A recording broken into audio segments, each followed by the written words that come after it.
We understand that a plane has crashed into the World Trade Center. We don't know anything more than that. We don't know if it was a commercial aircraft. 12 miles to the east of Denver is the scene of a shooting. The deadliest mass shooting in U.S. history shortly has happened at night.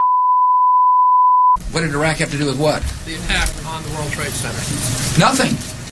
When you're discussing things as controversial as some of the things that we discuss here on this channel and elsewhere, and that we think about on a regular basis, just by the nature of the thing, I mean, once you realize that you've been lied to since the beginning, and that the whole thing is a facade, this political theater that we like to play, where choose between left or right, red or blue, one or two, basically, do you want to get stabbed by the knife or shot by the gun?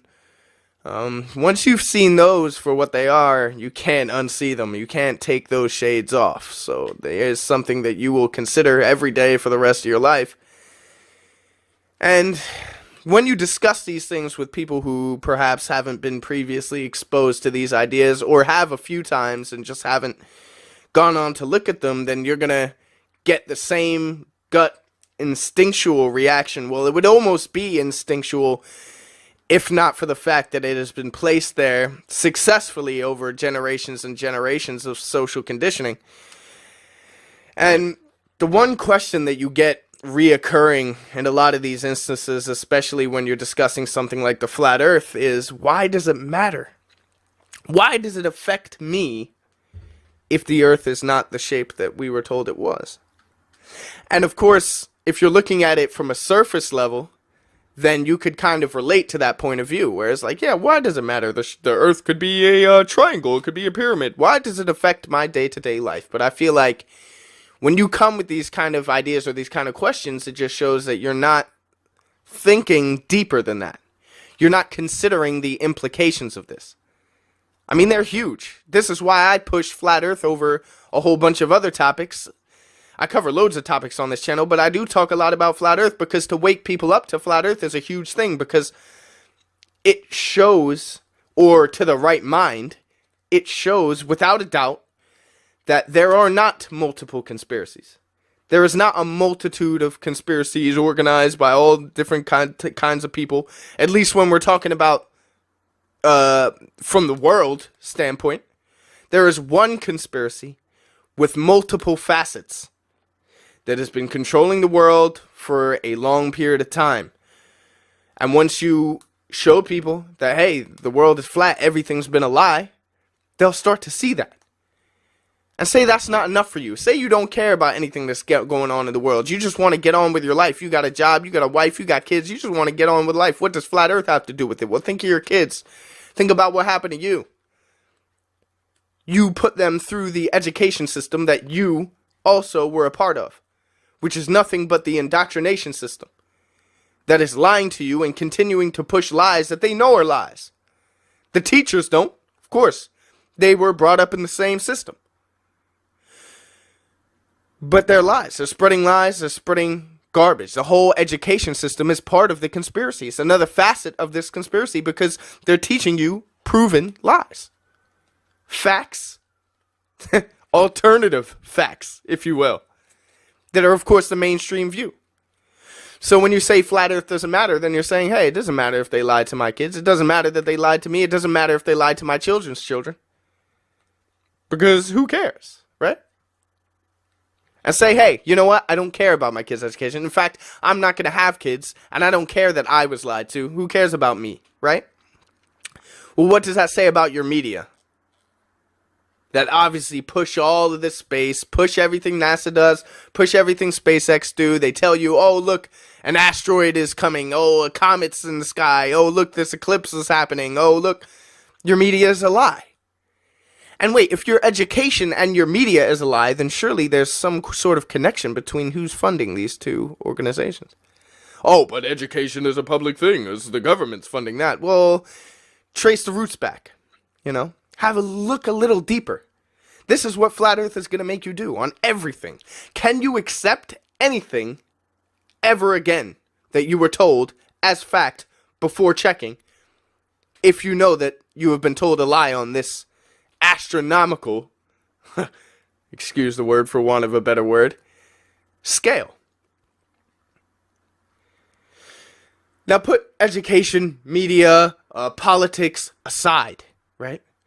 What does it do psychologically to believe in the heliocentric model? What does it do to your worldview, whether you consciously realize it or not, whether it's just looming in your subconscious or you know that's the fact? What is it doing psychologically? Why is there so much chaos, confusion, depression in the world today? Well, your world is spinning. And I know that sounds like, oh yeah, of course the earth is spinning, but you're just putting two. No, people don't understand the power of language and the power of suggestion. Your earth is spinning. Your world is spinning. In nothing. In a pocket of blackness. This is a kind of thought that will subconsciously cause a psychological devolution in people. Where nothing matters. Intrinsically, nothing matters because everything came from nothing and nothing will be after this. And nothing is outside of this besides more spinning dead rocks. Dead, vacuous space where nothing can survive.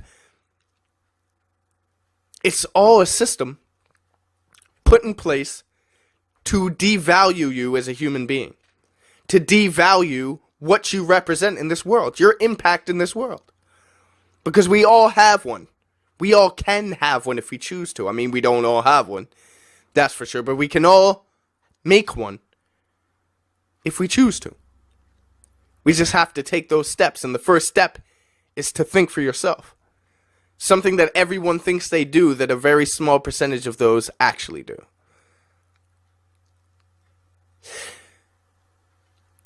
If the world were to realize that the earth was flat, and this movement were to cross the tipping point, because in my opinion, there's only two directions for this movement to go. You're either going, we're going to be snuffed out, they're going to drag us out, and we're going to do nothing, until the point where people just go, hey, nothing's ever going to change, and the whole thing just fizzles out.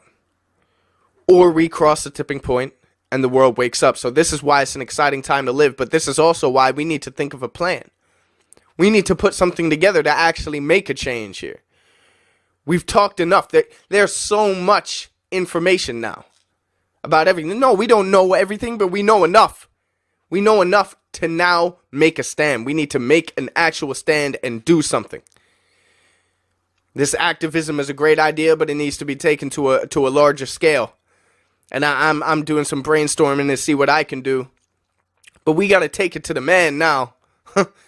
It's been too many days in this war, man. We got to take the psychological warfare straight to them. And I don't mean by playing by their tactics. We got to do our own thing here. And we got to do it soon. Sorry for the rant. It's just the way I've been thinking, man. I got some good videos on the way. I just thought I'd remind you that I'm still here.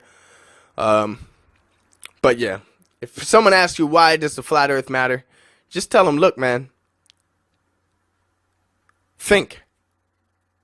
Just think, man. And don't just think for 4 seconds, 5 seconds, and go, oh, well, it doesn't matter. I mean, why would it affect me? I'm just... Actually have some time thinking. Use your mind. It's there, you know. It can be used. They just don't want you to use it. Red Flag Media, I am out.